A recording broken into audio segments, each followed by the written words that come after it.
Follow the money. That's what I always say. You always follow the money. Yeah. This is Follow the Money with Mitch Moss and Pauly Howard on VSiN. Good to have you on board. We're live in downtown Las Vegas from the Circa Resort and Casino. This show is brought to you by DraftKings. The big news last night, Jim Harbaugh signs on new head coach, LA Chargers. What does he possibly mean in year number one? Well, don't forget that they were a playoff team a year ago, and they spit up a huge lead on the road against Jacksonville. This year, their win total was around 9.5. Herbert got hurt. It was a disaster. Staley was fired. He's terrible. They bring in a guy who has won pretty much everywhere. And I will remind you again, when you go back a decade, in his first year with the 49ers, he took over a team that won 6 games. Their win total was 7.5. They were 13-3. The year after that, the win total was 10. They were 11-5. In 2013, the win total was 11.5. They were 12-4. We're talking about back-to-back-to-back NFC championship games and a Super Bowl appearance in there. They were like razor thin. One play away. In both those losses, they could have been in 3 straight Super Bowls with the guy. Could have won the Super Bowl against Baltimore too. He wanted the holding call in the end zone in that game. They and then, whiffed on that one. Yep, they blew that call, and then the Sherman interception thrown at the Crabtree. He also did this right off the bat with Alex Smith, who was labeled a bust, and why would you even bring him on back and be on the team? And he did that. 2 years ago, the Chargers also missed the playoffs because of Staley, the Sunday night debacle, where if they had a tie, they would have made the playoffs. But for some stupid reason, he called a timeout, which then the Raiders changed their mind. The Raiders were going to take a knee and end the game in a tie. Yes. Then they ran it, got a chunk play, and then they kicked the game-winning field goal.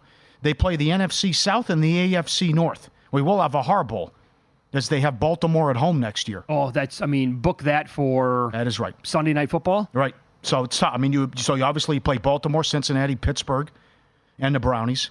You play Atlanta. You go to Atlanta and Carolina. You have the Saints and Tampa at home. So it's a tough schedule. But as we've seen, every single stop, he comes in and turns it around immediately. No matter how bad the situation was, no matter how bad the organization or program was, he turns it around and wins big. And it doesn't take long. Stanford, San Diego, 49ers, where Michigan was at. Remember, Hoke was 5-7 when they ran him out and were sick of him. But it's every stop. He's done an excellent job and turned it around immediately. Yep. He's a winner. He'll win here. And I don't know how far he's going to take them, but maybe this is going to be the guy to finally take this team and this quarterback and put him over the hump. I mean, the question marks I still have about Herbert, just because of the bad coaching staff the guy's had to put up with in his career. Well, I don't think there's any question marks. I think it's horrible coaching, what he's had. That's the thing. He's a star. I'm watching a guy who had Anthony Lynn and Brandon Staley basically take a wrecking ball to his career. Yeah. So it's like, get that trash. You need to get that stank and remove it as far as possible from this guy and bring in somebody. Like, if they whiffed on Harbaugh, that's why I think, like, I'll be stunned if it doesn't work out here, just because the guy's track record now going back 15, 20 years is so elite.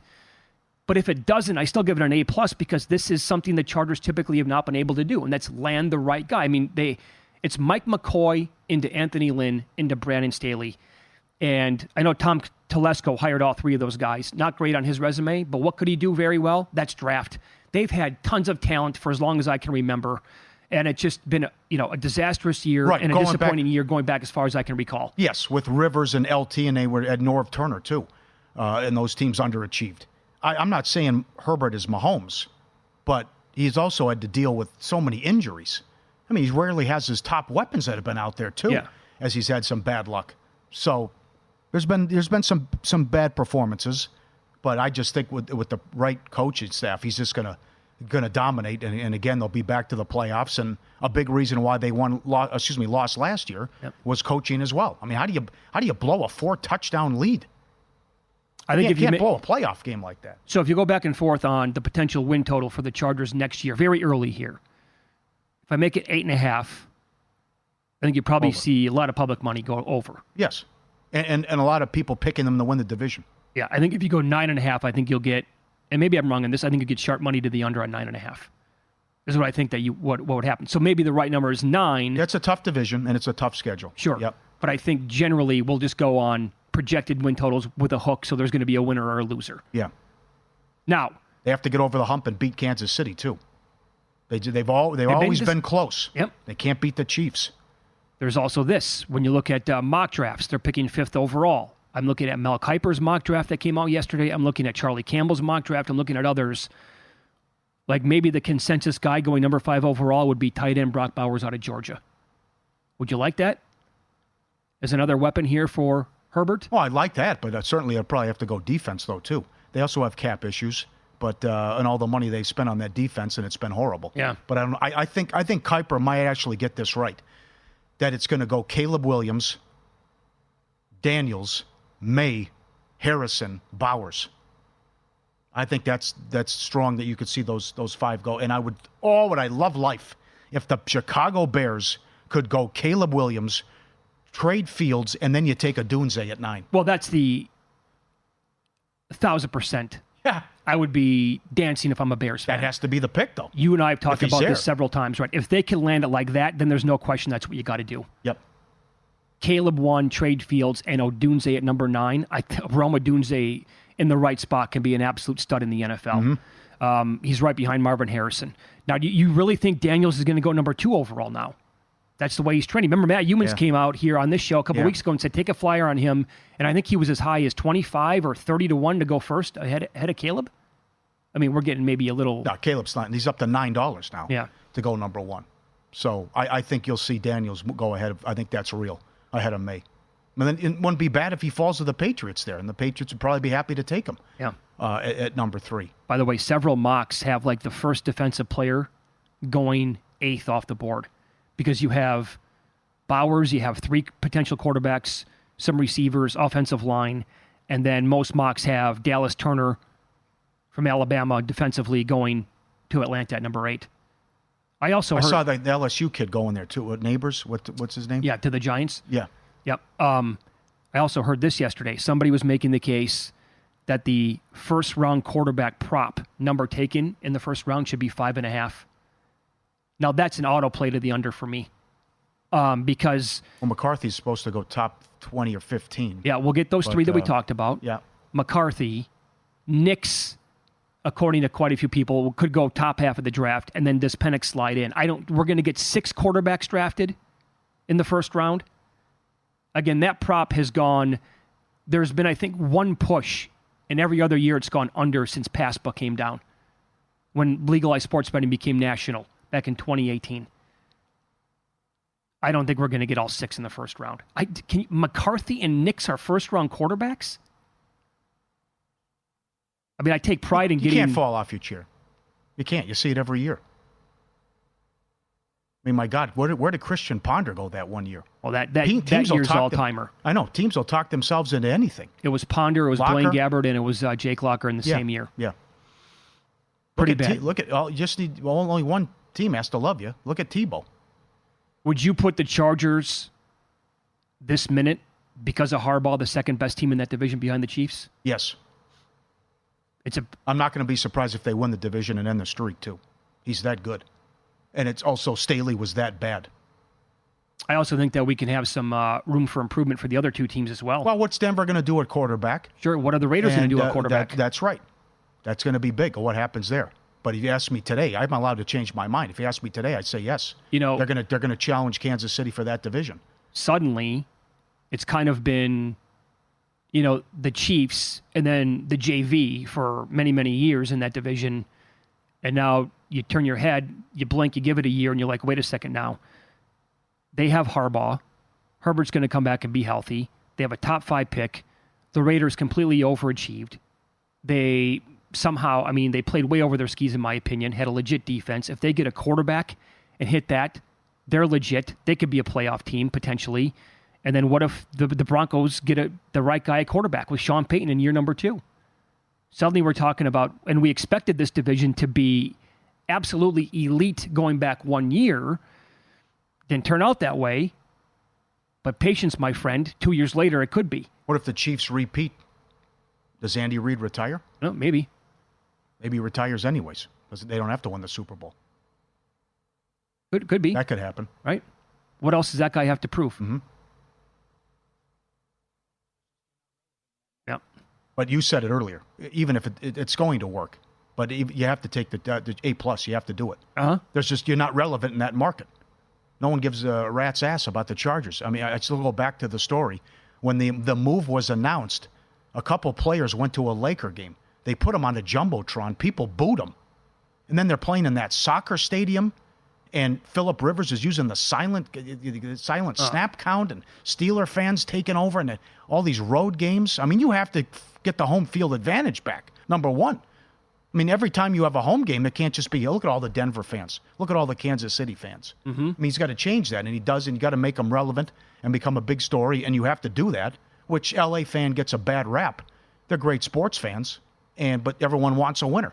So rest assured, Chargers make the playoffs or start out hot, then you're going to see people filling up the stadium, actual fans, and turning that thing around. I think you could argue that if they had a guy at the level of Jim Harbaugh over the last 20, 25 years, they would absolutely have won Super Bowl championship by now. Because, I mean, Schottenheimer was a great regular season coach. Mm-hmm. I mean, that year that they were 14-2 and lost at home against the Patriots was just they did so many times. Inexcusable. 13-3, they lost to the Jets. It was just nonstop. Oh, terrible. Over and over and over again, where they had elite rosters, and that one year again, they were number one in offense and defense, and they missed the playoffs. Yes. Come on. Yes. It's Follow the Money here on VSiN, the Sports Betting Network. Nigel Seeley is going to join the program. Coming up next, we'll get his best bets in soccer and see if he has an opinion on the men's draw at the Aussie Open in the semifinals. That's coming up next here on the Sports Betting Network.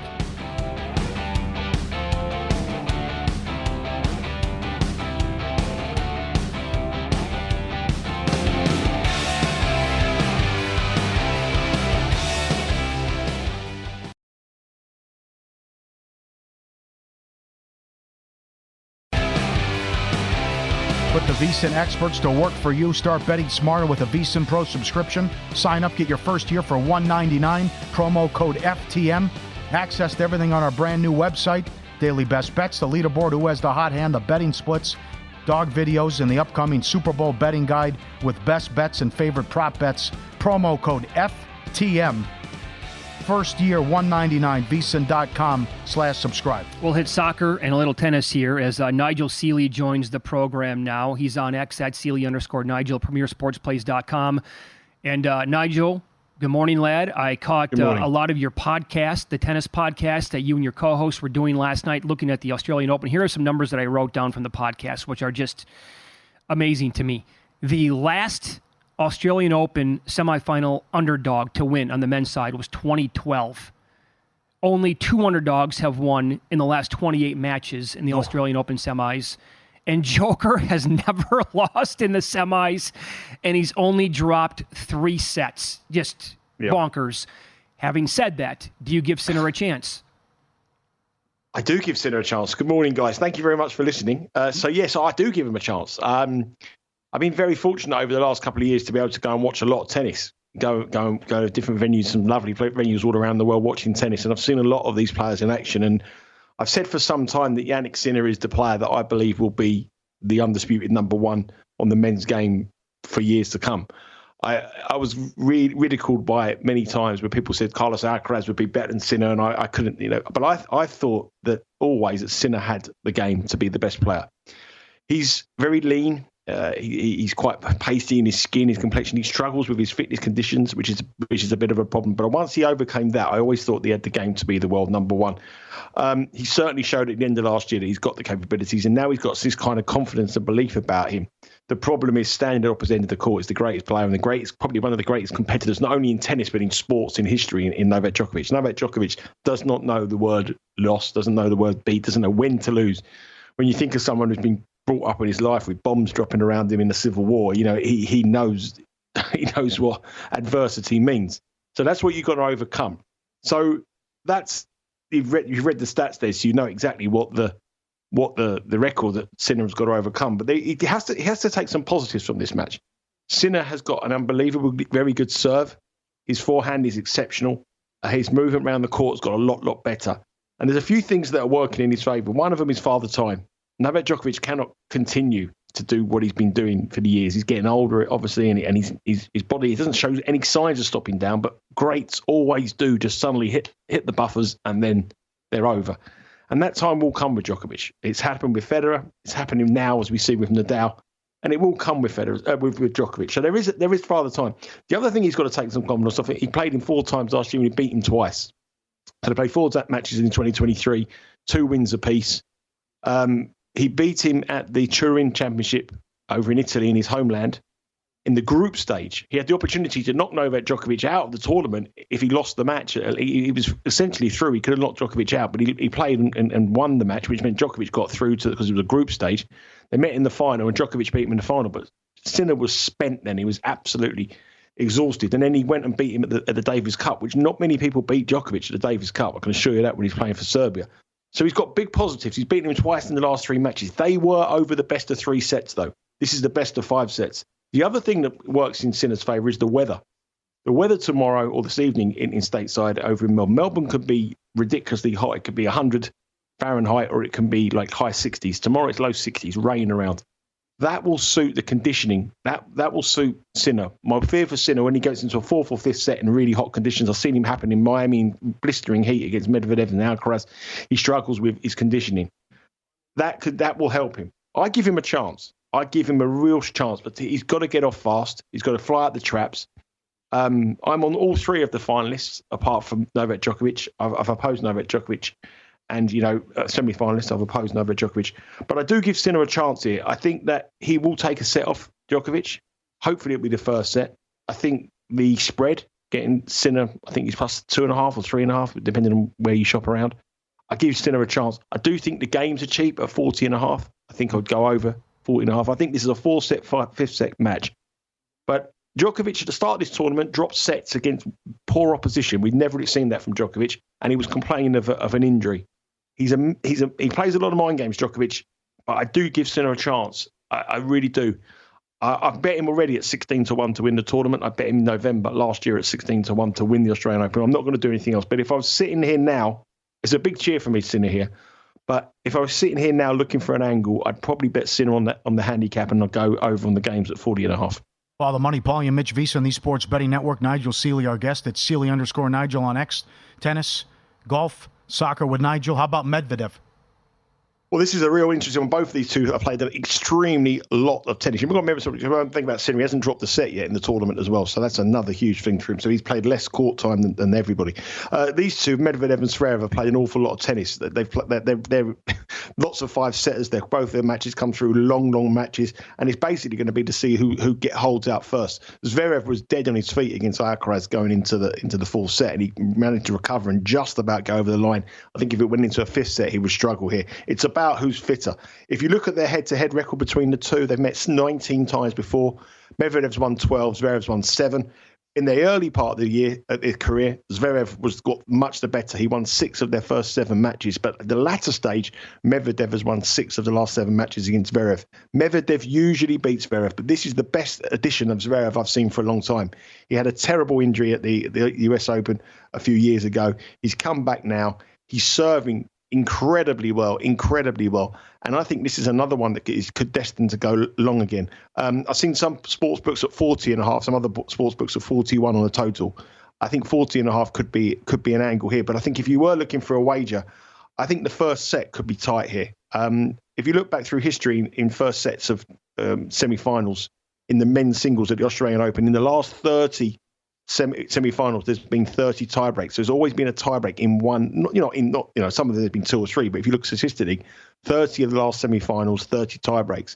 First set with so much at stake, very evenly matched semi-finals, nerves, people playing cautious. Set number 1. I think the over 10.5 games in this match here in first set, or over 12.5 to bet the tiebreak in set 1. I think there's been 4 tiebreaks in the last 9, 10 sort of semi-final first legs as well, which would be mathematically a lot better. You'll be getting a lot better price than the statistics. But I think these are very, very interesting tennis matches this evening. I do give whoever wins Djokovic Sinner a huge chance of winning the. I think they'll be overwhelming favourite, because I think if Medvedev and Zverev goes long, which I expect it to, that'll be 3 to 4 5-set matches. Both of these are played, and then going into a final as well. I think their legs will be running empty. So I'm looking forward to them both. But I think the angle would be to go over both matches on the total at 40.5 and play those props on set number 1 to be over 10.5 as well. But I do give Sinner a chance here. I really, really do. He's got to believe he can beat him. He had opportunities against Djokovic at Wimbledon. He had loads and loads of break points. He couldn't take them. But this is a different Sinner now. He has a belief around him. He has a confidence around him. And he knows he's destined for good things. And I think Djokovic is very slowly, very slightly, but just showing signs of a tiny, tiny decline. The Premier League has the weekend off. They're back with a big card Tuesday and Wednesday. So we'll talk to you then. Any lower leagues you like this weekend, soccer? As you could imagine, it's all been tennis this week for me. So I haven't really looked in depth at a lot of them. There's about 6 or 7 I've got some eyes on, which I'm going to breaking down as we get. I've been out this morning. I'm breaking them down now. But there's one bet I do like. It's Blackpool at home to Charlton in League One in England's lower league. Blackpool are closing in on the playoff position. They've got an excellent manager who was manager of the academy, the youth academy at Liverpool. They're 6 matches unbeaten in league in regular time. The only time they lost was against the Premier League side, Nottingham Forest, in the FA Cup in extra time. They've scored at least 2 goals in their last 6 matches, and they're scoring goals for fun. And they're up against a Charlton team in League One who are in turmoil. I actually bet Charlton to actually be promoted this year. I couldn't have got it more wrong. They're in absolutely disarray. They've sacked their manager. It's their second managerial sacking this season. They haven't won in 13 matches. Ooh. And if you look at their last 6 games, they've conceded 2 goals in their last 6 matches. They were really disappointed in midweek. They lost 3-2 at home to Northampton. After the match, they sacked their manager. They weren't happy with the performance. They also got a player sent off and got 2 players injured. So they're going to be without 3 key players, without a manager and 3 key players. And they travel to an informed Blackpool who are scoring goals and who have the playoffs in sight. I saw the price of minus 125 for Blackpool to beat Charlton. I think they're probably closer to minus $2 for me. I think there'll be a big move for Blackpool here when the news of the injuries comes out, suspensions come out, and playing without a manager. You usually get a bit of a boost after a manager comes in, but until they get that manager, the uncertainty around the club is bad. Instead of going into the playoffs and promotion, they're looking at relegation. So Blackpool at home to Charlton, minus 125, you can get it. It's a great bet. Love it. Phenomenal analysis as always. Follow him on X. He's at Seeley_Nigel, premiersportsplays.com. Great job today, mate. Let's hope Sinner gets her. That would be terrific. Oh, can't wait. All the best, mate. Thank you. Enjoy the matches. There you go. Nigel Seeley. The numbers on Djokovic, awesome, but he had made a great case there, potentially for him to lose this match. Up next, Glenn Clark covers the Ravens in Baltimore. Mark Andrews, Marlon Humphrey, trending towards playing. How big of an impact can we expect from either player?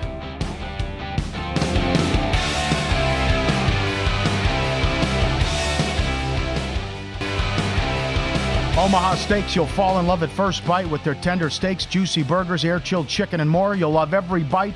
It's Omaha Steaks guarantee. For a limited time, go to omahasteaks.com/VSiN. You get 4 free air-chilled boneless chicken breast and 4 free rich, juicy boneless pork chops with your order. Minimum purchase may apply. We love it. It's the best. omahasteaks.com/VSiN. Get there now. AFC title game here. Ravens now a 4-point favorite at some shops, still 3.5 at others, against the Chiefs coming up on Sunday. And Glenn Clark joins the program. He covers the Ravens in Baltimore for PressBox Online and 105.7 The Fan. Glenn, thanks for the time today. Good morning. What is the electricity like in the city for the game? No, it's pandemonium. Mitch, Pauly. I mean, this is the first time since the very first AFC Championship game that was ever contested in 1971 that the city of Baltimore has hosted a title game, which is kind of a weird anomaly, right? Like, they've played in 4 of these things. They've just never hosted one, and it speaks the difficulty of the AFC North over the years, right? You've always had the Pittsburgh Steelers to contend with. So this is bonkers this week in Baltimore. Everybody is fired up. The ticket prices are through the roof. It's a really, really exciting week to be here. Okay, I was watching the video yesterday, or multiple videos, pretty much showing the same thing. Mark Andrews did not play last week. Same with Marlon Humphrey. They look pretty good to me. I'm guessing both guys are going to play. What kind of an impact do you think they're going to have on the game?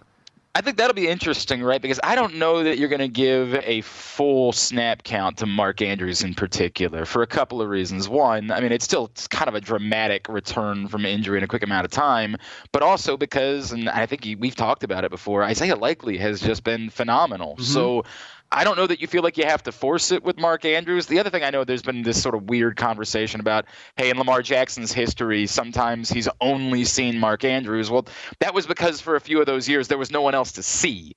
in the Ravens offense, and that's not the case any longer. And he has spread the ball around pretty well.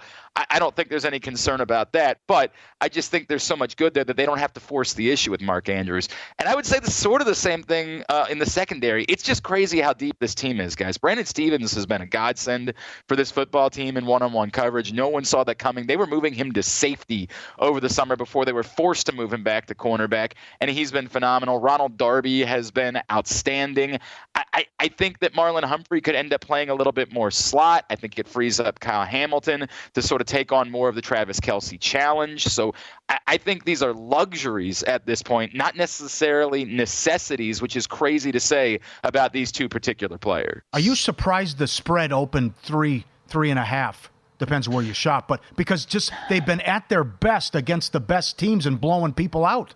Paul, it's insane what they've done against good teams this year. For those that aren't aware, they've won 9 games against teams that finished with winning records by 2 touchdowns or more. It's insane. They've beaten 11 teams total that finished with winning records, including the Texans in the playoffs. They're on a heater unlike much of anything we've ever seen. So I'm not surprised, only because it's Patrick Mahomes on the other side. And you're still feeling that even in town. There's an incredible amount of faith in the Ravens and what they're doing and how they're playing, and they don't have weaknesses. But those guys are zombies on the other side. It's very difficult to kill them. We didn't think they were very good this year, and yet here they are once again in an AFC championship game. And I think that bettors are feeling the same thing. So I'm sure that some of the shops reflected that you knew it was going to be tough for people to pick against the Chiefs. Give that number. It keeps it a little more even. But yes, on paper, the Ravens should be at least 4 points better than the Kansas City Chiefs. They got to go out and prove it in a situation where they've never proved it before. Which matchups do you like for the Chiefs on offense against this Ravens defense? Are there any? The only one I would particularly like is Isaiah Pacheco has been outstanding, and the one area where the Ravens have been vulnerable is against the run. So it's interesting. All the talk this week, of course, is Patrick Mahomes versus Lamar Jackson, and rightfully so.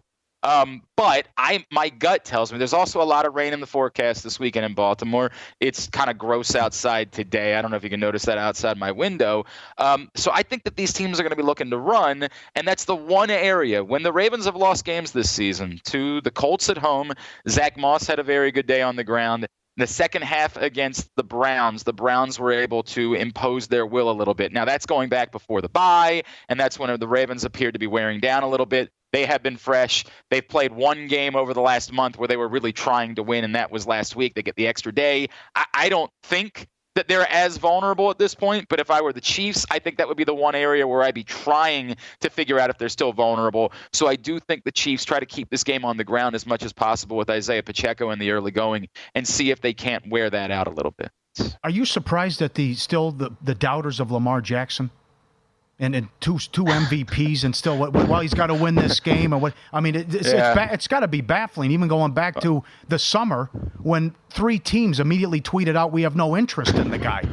Right. I mean, I'm sure the Falcons are feeling really good about that decision right now. Like, God, imagine.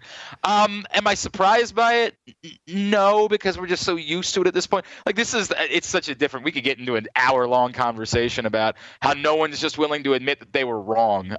For what it's worth, as good as Lamar Jackson was, and we all knew how good he was, and there was this, Lamar can't throw. That was nonsense. But what we've seen this season, I'll tell you that even I didn't know this was coming. This is a different level of Lamar Jackson. This is a guy that looks like an orchestra conductor. This is a guy that knows this is Peyton Manning that we're seeing. Oh, and by the way, he's also still capable of running. He is seeing the field, and the game has slowed down for him in a way that we have never seen here in Baltimore, and I think we have rarely seen in the modern era of quarterbacking. You have to watch. The numbers can't all define this. When you watch Lamar Jackson play, the way that he is seeing the play unfold and where everything is going and what the best idea is on each play is bonkers. I know a lot of it is the marriage with Todd Monken that has worked out phenomenally. Todd Monken hasn't tried to force anything as far as the system is concerned. Some of it, as we joked about earlier with Mark Andrews, is just having even capable wide receivers on the field to throw the ball to. The Ravens previously had no more than like one capable wide receiver on the field for Lamar Jackson. He's had 4 capable wide receivers, plus Mark Andrews, plus Isaiah Pacheco. Yeah, there you go. It's Follow the Money here on VSiN, the Sports Betting Network. Our guest, Glenn Clark, he covers the Ravens in Baltimore for PressBox Online and 105.7 The Fan. So having said that, I mean, as good as he's been, the Chiefs secondary is a total strength of that team. Tough to pass on them. They have great playmakers on that side of the ball. You can run on them. Do you think this is going to be a combination of, well, I mean, Jackson running the ball is not going to surprise anybody, but can we expect maybe Edwards and Hill to push their props and maybe go over what their rushing numbers are? I think we froze up with Glenn there for a second. Yep. Locked in. A good question. We'll try to get him back too.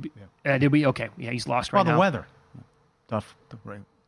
As he said, yeah. He also had, I hope we get him back here because he has a breakdown and a good bet for the game too, based on Baltimore's tendencies and something that we saw again last week against the Texans. So I think he's right. Again, it's Mahomes, so you can't get too nuts with the number. But, I mean, if this was any other team with a similar rating to Kansas City, I don't think Baltimore would have been 3 minus 120 on the opener. Do you know what I'm saying? If the quarterback was not named Patrick Mahomes, I think it would have been, the opener would have been 4.5, I think. Yeah, everyone's aware of Mahomes' record as a dog and just how well he played against Buffalo. But you have to take into account all the guys that were injured, though, too. And this is a whole different animal to me, what you're doing. Yeah. And he's right. I mean, this is going to be Detroit Part 2. The price to get in and just they're hungry. I mean, 1971. Think about that. No, they haven't had this game at home. Yes. And so they've done a great job, by the way, in their history of going on the road and winning this game. And now, of course, the entire place is going to be juiced to the gills for this contest. Did you bet this game yet? Well, I took 3.5 right away, but then I have the $30,000 future on the Ravens. But now I've changed my mind on the game now. I mean, I like the Ravens to win and cover. The more you dig in and look at the Chiefs just didn't have a good year this year. And they beat a bunch of nobodies the last 2 weeks in terms of the defense they went against, and Miami was a total fraud. We knew that. His pick, by the way, is third quarter. Right. We're not going to get him back with no, this. It doesn't We're look out of like time. it. He likes third quarter and the adjustments McDonald has made coming out of halftime. And thinks that'll be the difference. And then also you have the great angle with the Chiefs. 18-1 to the under fourth quarter, 17-2 to the under second half this year. Now, have you looked for that fourth quarter number already? I think I saw. Last week it was 14 against the Bills. I think it was 13.5.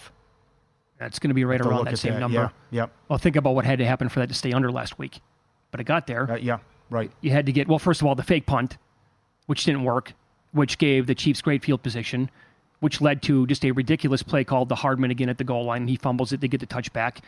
And then the way Josh Allen closed the game. There's also a prop. Both teams make a 33-yard field goal. And then I like the touchdown field goal each team, which was $1.85. But I think that also will come in. I also like no score first 5 minutes. Hold on, what's the price on that both field goals? Both. I think it's a small plus.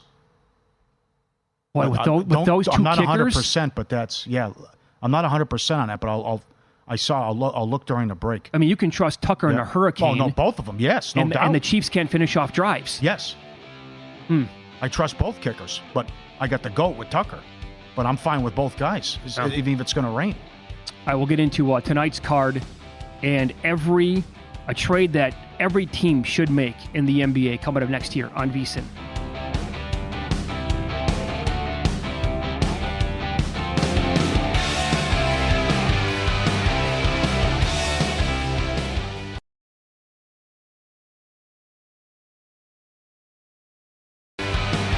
DraftKings Sportsbook, official sports betting partner of the NFL playoffs. New customers can bet $5 in any game and get $200 instantly in bonus bets. Download the app now. Use code VSiN. A ridiculous amount of props are already up. Only on DraftKings Sportsbook, code VSiN. The crown is yours. Small NBA card tonight. The doubleheader on TNT. The late game, Lakers 4.5 at home against the Bulls. These teams could dance. Maybe there's a trade that's going to happen here with the deadline a couple weeks away. We've heard DeRozan. We've heard Levine. I'd love to see the Lakers get DeRozan. The Bulls have been playing good ball. And the Lakers, looks like they're going to be in the play-in tournament, the play-in game, rather. They're plus money now to make the playoffs. Bobby Marks, ESPN.com, did a good article about what every team in the Western Conference should do and that they should make a trade. Hachimura, Russell, and a 2029 first-round pick. That's what they have to offer. And some of the names that could get you or type of package, Levine, Bruce Brown, Murray, Finney Smith, and Dinwiddie from the Nets. But the Lakers have to make a move here and get one of these guys and mix things up, and certainly no one's a fan of Russell and that ridiculous contract that he has. And I would absolutely give away one of those picks because you must keep LeBron James. And also running out of time with his age, and you don't want to make sure he stays in Los Angeles. Would that be a big enough package to get DeJounte Murray? I think that's good enough, yeah. I would laugh at that if I'm Atlanta. Yeah. Well, the guy's not that good, though. I would laugh at that if I'm Atlanta. What? I would not. Oh, come on. Paul, you've ripped D'Angelo Russell more than anybody that I know of. Yeah, sure, absolutely. Why would you want him then? Well, Murray can't play defense either. Well, Murray is clearly better than D'Angelo Russell, and I don't know. I mean, you called Rui a fluke yesterday. Oh, he certainly was, yeah. Right. But that's... I think you get a lot more if you're Atlanta. Well, I don't know what I'm going to have to give up, though, to get DeRozan and what that package would be. Can you believe that there are potentially no takers for Levine? Yeah, he's a complicated fellow. I know. He's got a tough game. He doesn't defend. He doesn't pass. You know, it goes back to that game, second game of the year. They went to Detroit and lost. He had 50 points and didn't have an assist. Right. I mean, there's no market for the guy. I know. And then the Bulls have to pick a street, too. While they're playing good ball, it's like you can't be in the 8, 9, 10 seed every year. Yeah. You got to either bottom out or go for it. But then again, the East is so stacked and loaded, and already teams have made moves above you. But that's tough. So I wouldn't mind Bruce Brown either. And then Finney Smith and Dinwiddie would be a good package also. But the Lakers also need some shooters. And then a lot of moves they made over the years. I mean, they had shooters.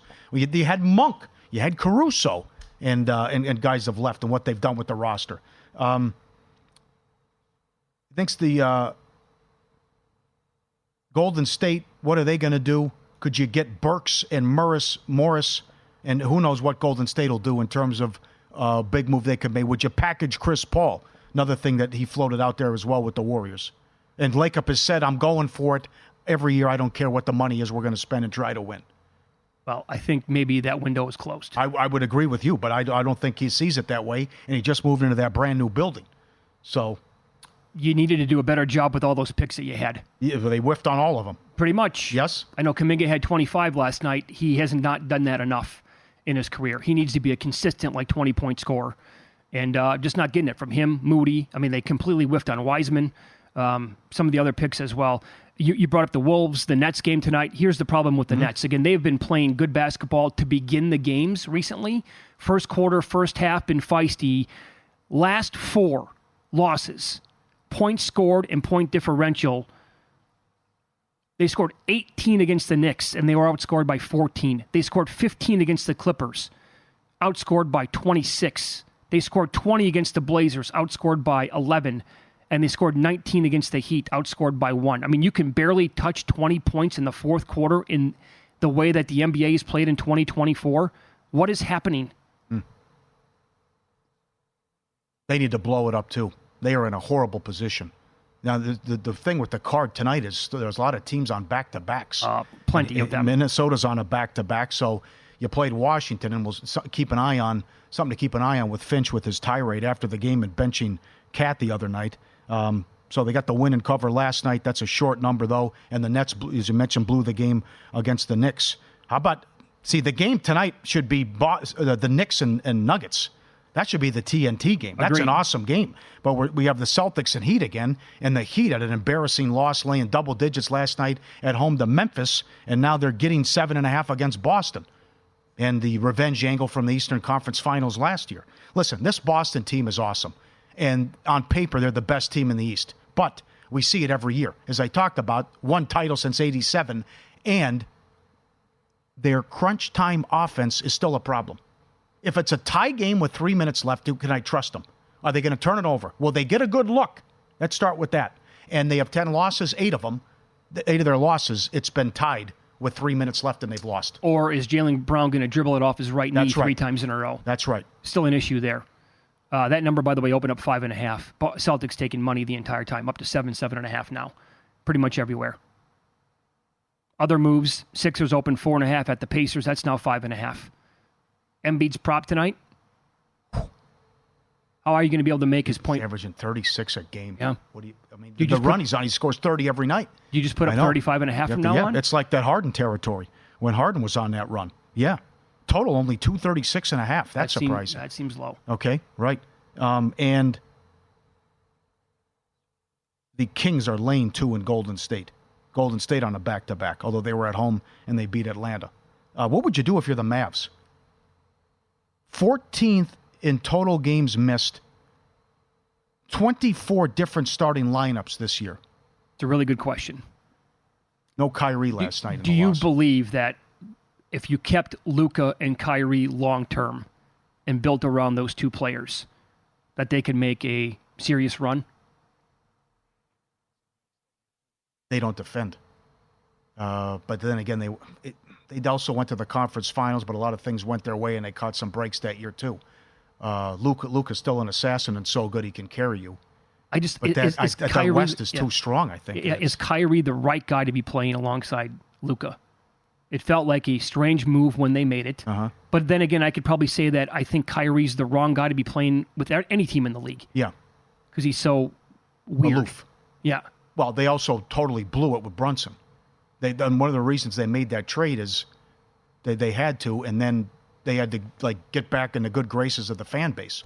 You let Brunson walk for nothing. He's one of the best players in the league. Oh, if they could get that back, and they could have Brunson and Luka and never go down that path to get Kyrie, that now we're talking about a team that you could build around, and they're going to make deep runs every year in the West. Yeah, it feels like it's a win if they can just win a series, and that's about as far as they're going to go. Because the West is so stacked, and then it also comes down to matchups. But, we're buying the Clipper hype.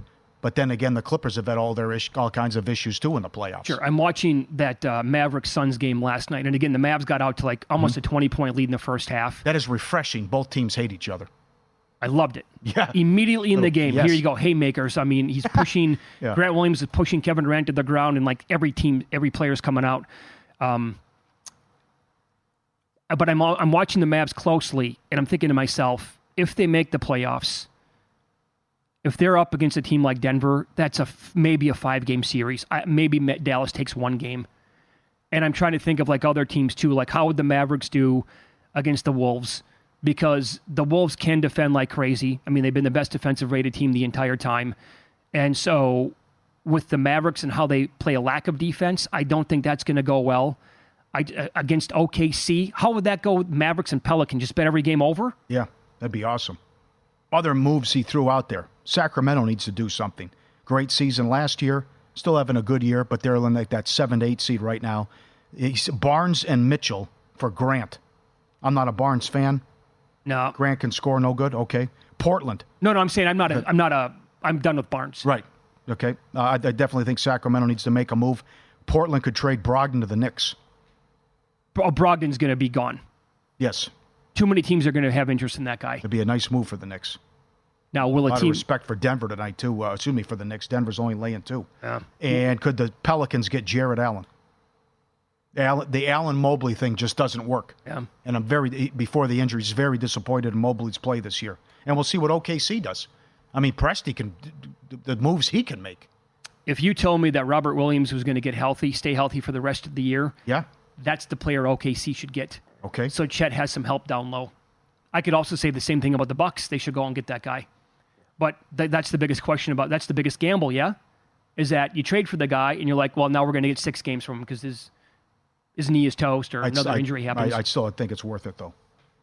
Right. Take a shot? Yeah, and that'd be something if the Knicks get Brogdon to make another trade, though, too. Yeah. I mean, because they have a chance here. And they've only lost 2 games this month, how well they played since the OG trade. A lot to get into in the next hour. The Maestro's going to join the program. Mike Palm, VP, Circa Resort Casino, get his thoughts on the 2 title games that we have coming up this weekend, and also Nacho Gate here in town. And many folks could be in for a rude awakening come Super Bowl weekend in Las Vegas.